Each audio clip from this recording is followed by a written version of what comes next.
Hello বন্ধুরা, আজকে শুক্রবার দিন সবাইকে জানাই জুম্মা মোবারক। বন্ধুরা, এই যে বাসায় পোলাও রান্না করলাম। আর শুক্রবার দিন একটু দেরি হয়ে যায় ঘুমে থেকে উঠতে উঠতে।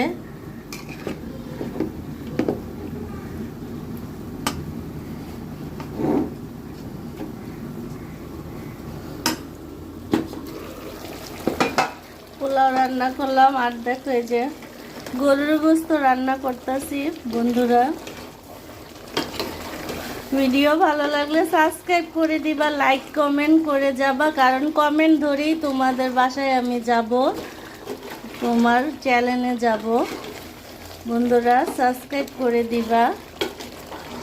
এই যে দেখছো কষা কষা গরুর গোস্ত রান্না করতেছি, আলু দিছি, এই যে সাথে পোলাও হয়ে গেছে।